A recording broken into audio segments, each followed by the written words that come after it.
Good morning students.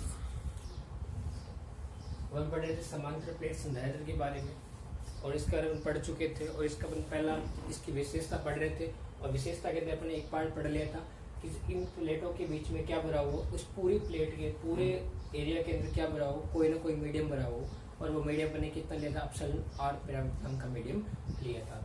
इसी के रूप में आगे चलते हुए अपने सेकंड पार्ट पढ़ते हैं। इस पार्ट का नाम क्या है?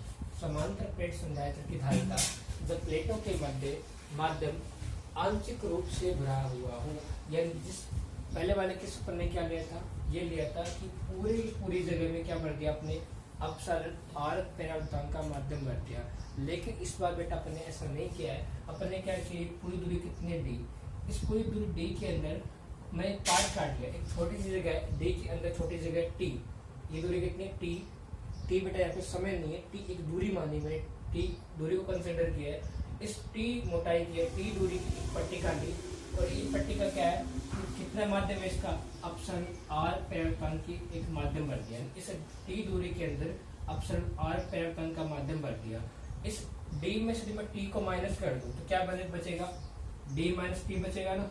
और इस डी माइनस टी दूरी के अंदर क्या है, निर्वात है। देखो ध्यान से, टी दूरी में क्या है, माध्यम है और माध्यम कितना है, एप्सिलॉन आर पैरामीटर का माध्यम है। तो डी में से टी निकाल दें क्या बचेगा, डी माइनस टी। इतनी दूरी में क्या भरा हुआ है, निर्वात है। यहाँ पे कोई मीडियम नहीं, कोई वैक्यूम नहीं, सॉरी कोई माध्यम नहीं, क्या है, केवल वैक्यूम है। तो इस अवस्था में इस प्लेट की धारिता पे क्या इफेक्ट पड़ने वाला है, इसके बारे में अपन जो अपना न्यूमेरिकल है वो डिराइव, सॉरी जो अपना फॉर्मूला है वो डिराइव करने वाले हैं कि क्या फॉर्मूला जनरेट होगा। देखो बेटा, आप ये भी जानते हो कि यदि इसके अंदर दो केस बन रहे, एक केस तो क्या बन रहा है, मीडियम की स्थिति बन रही है और दूसरी क्या बन रहा है, वैक्यूम का बन रहा है। तो यदि ऐसा है तो विद्युत क्षेत्र तो होगी, लेकिन उसमें क्या पड़ेगा, दो इफेक्ट पड़ेंगे, एक निर्वात की विद्युत क्षेत्र की तीव्रता आएगी और एक माध्यम की आएगी। देखो ध्यान से देखो बेटा, बाकी कुछ चेंज नहीं किया, दोनों का एरिया सेम है। इससे प्लस सिग्मा पृष्ठ आवेश घनत्व है, इससे माइनस सिग्मा पृष्ठ आवेश घनत्व है। ये प्लेट P1 और ये प्लेट क्या हो गया आपकी P2। क्लियर बेटा के देखो, विद्युत क्षेत्र की तीव्रता ये कौन सी लिख रहा हूं बेटा, मैं निर्वात वाली लिख रहा हूं, मार्कर चेंज करते हैं।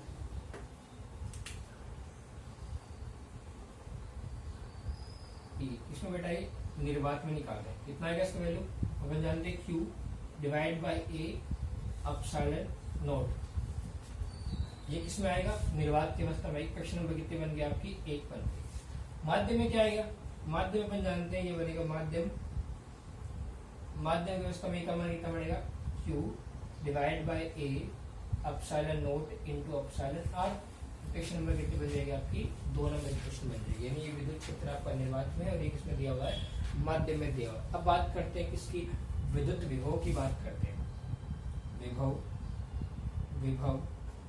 की परिभाषा से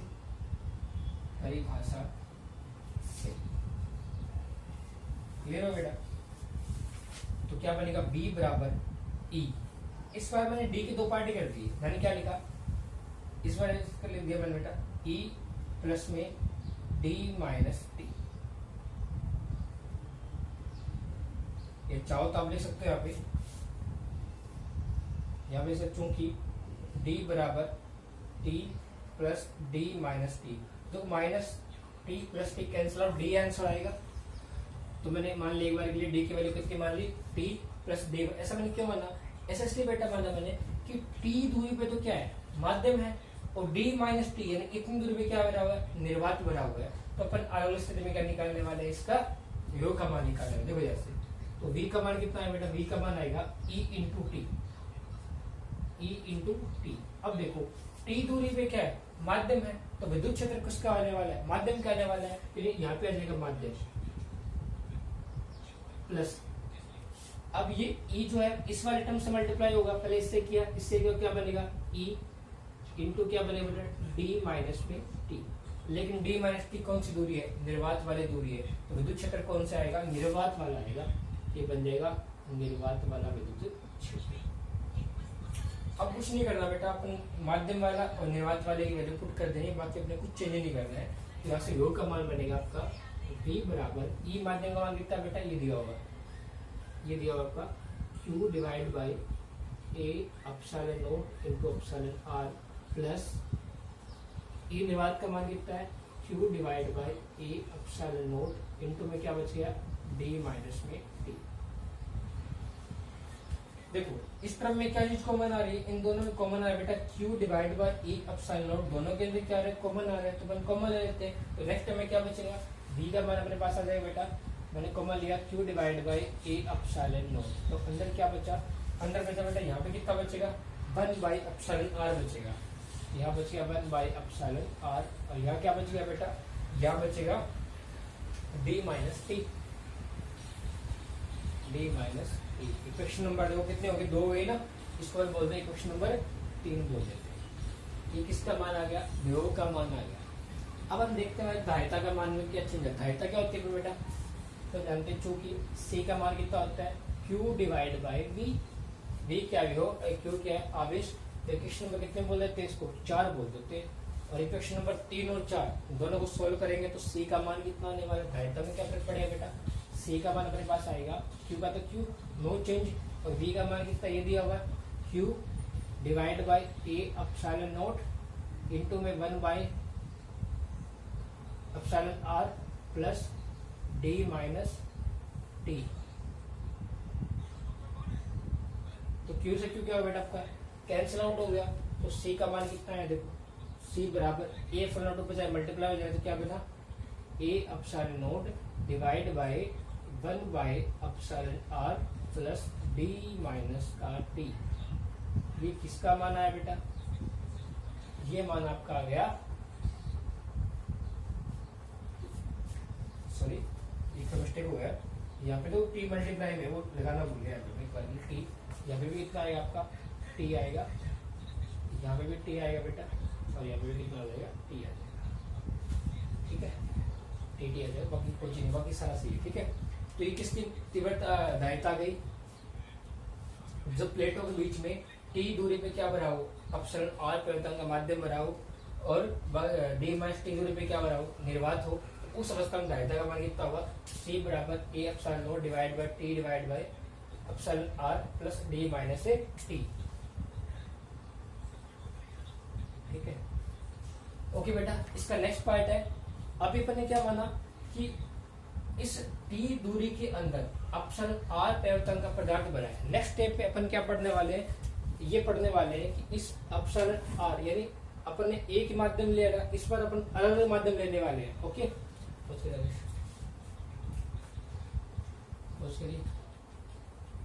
इसका नेक्स्ट पार्ट पढ़ने वाले हैं अपन,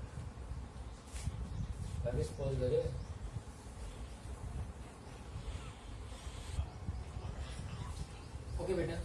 सेकंड पार्ट पढ़ लिया अपन ने, अब थर्ड पार्ट पढ़ने वाले हैं। ये पार्ट क्या है, समांतर प्लेट संधारित्र की धारिता, जब प्लेटों के मध्य विभिन्न मोटाई के पैरावितंग पदार्थ भरे हुए हो।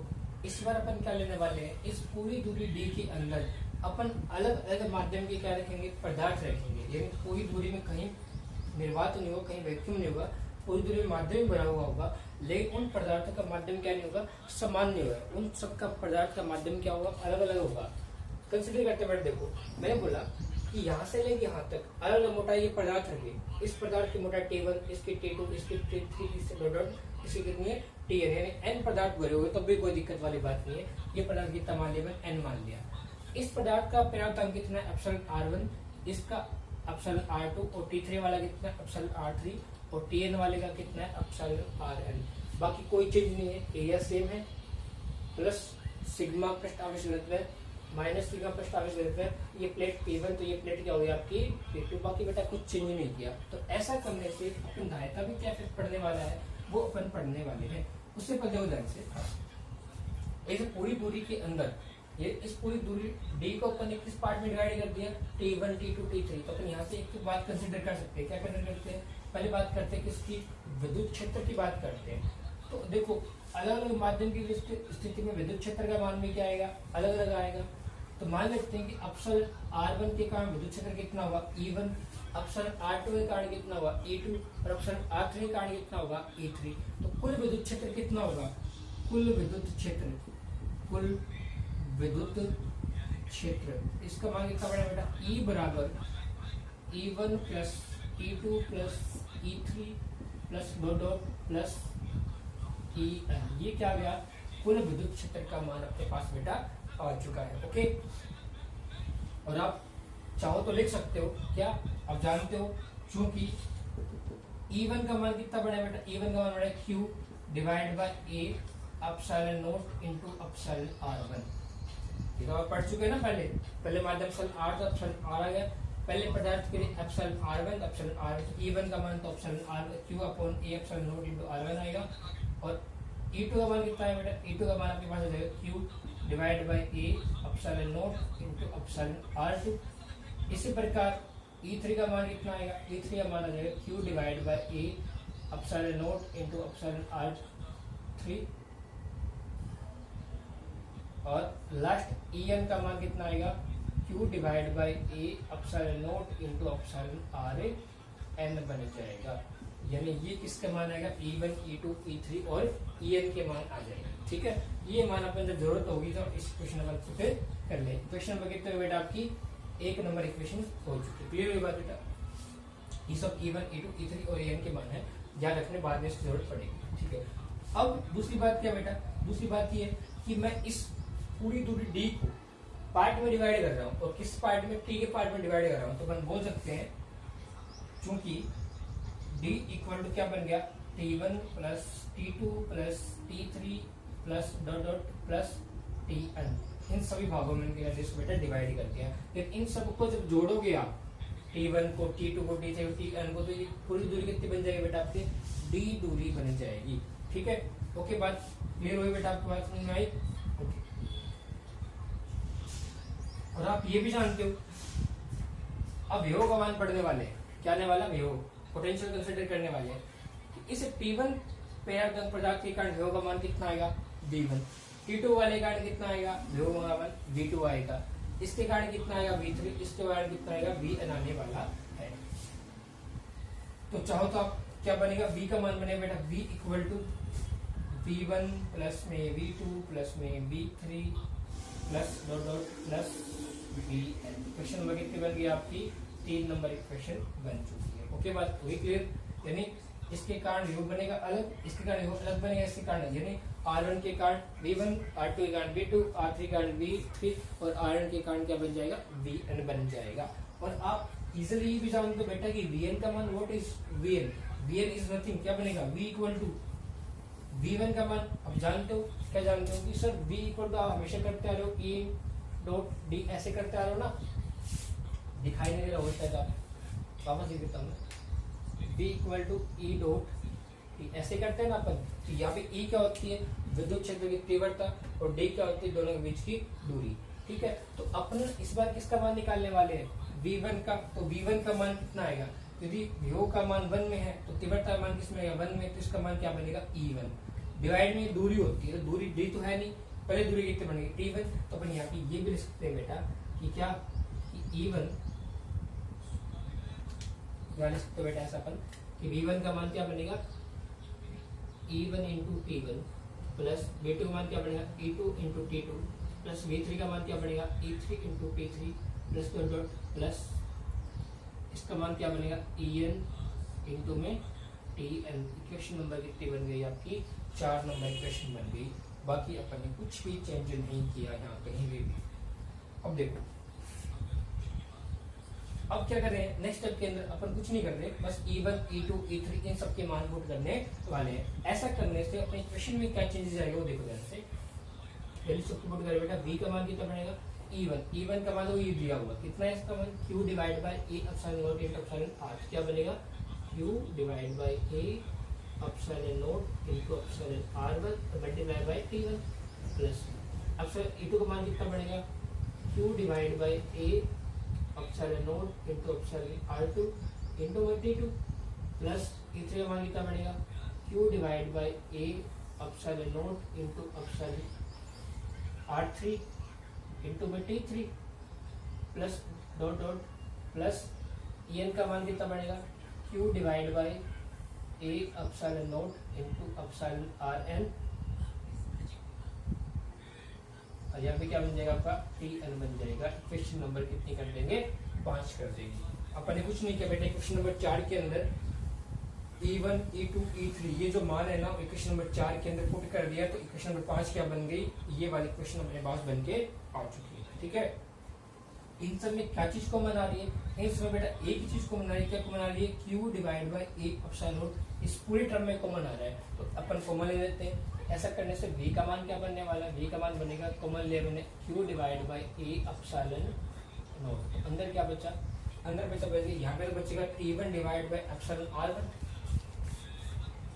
T1 divide by epsilon R1, यहाँ बचेगा T2 divide by epsilon R2, यहाँ बचेगा T3 divide by epsilon R3 plus dot dot plus Tn divide by epsilon Rn। Question number 5 होगी ना, 5 चलिए क्वेश्चन नंबर 5। चलो अपन काम करते हैं, इक्वेशन नंबर 5 अपन इसको नहीं बोल के अपन इसको बोल देते हैं 5। ठीक है, ये आपके क्वेश्चन नंबर 5। तो V का मान ये आ चुका है अपने पास। अपन क्या पढ़ने वाला, धारिता, धारिता में क्या चीज होने वाला है, अपन जानते हैं धारिता की परिभाषा से, धारिता की परिभाषा से, भाषा से क्या आएगा बेटा, अपन जानते हैं C इक्वल टू क्या होता है, Q divide by V। Question number कितने हुए, 6, कुछ नहीं करना, इक्वेशन 5 से वैल्यू V की इसमें पुट करनी है, 6 में पुट करनी है, यानी 6 में V की पुट करनी है 5 से लेके, तो C का मान कितना बनेगा, Q का Q, और V का मान कितना दिया हुआ, Q divide by A epsilon not, T1 divide by epsilon R1, T2 divide by epsilon R2 और T3 divide by epsilon R3 plus dot dot plus Tn divide by epsilon Rn। Q से Q क्या होगा, cancel out, तो result क्या आने वाला है बेटा, रिजल्ट निकल गया, फाइनल रिजल्ट अपना C का मान आ गया, ए एप्सिलॉन नॉट पे मल्टीप्लाई हो गया, तो क्या बना ए एप्सिलॉन नॉट डिवाइड बाय कितना गया, T1 divide by epsilon R1, T2 divide by epsilon R2, T3 divide by epsilon R3 plus dot dot plus Tn divide by epsilon Rn। ये आपका फाइनल रिजल्ट आ गया, और इसी के साथ बेटा आपका जो समांतर प्लेट संधारित्र है वो कंप्लीट हो चुका है। इसकी अपने 3 अवस्था पढ़ ली कि पूरे में क्या हुआ, वैक्यूम हो तो क्या होगा, पूरे माध्यम हो तो क्या हो, आंशिक रूप से माध्यम हो तो क्या होगा, और भिन्न भिन्न मोटाई के माध्यम के पदार्थ भरे हो तो क्या होगा। ठीक है, ये टॉपिक कंप्लीट होगा। नेक्स्ट क्लास में अपन पढ़ने वाले हैं गोलीय संधारित्र के बारे में। आज के लिए इतना ही, ठीक है बेटा, बाय।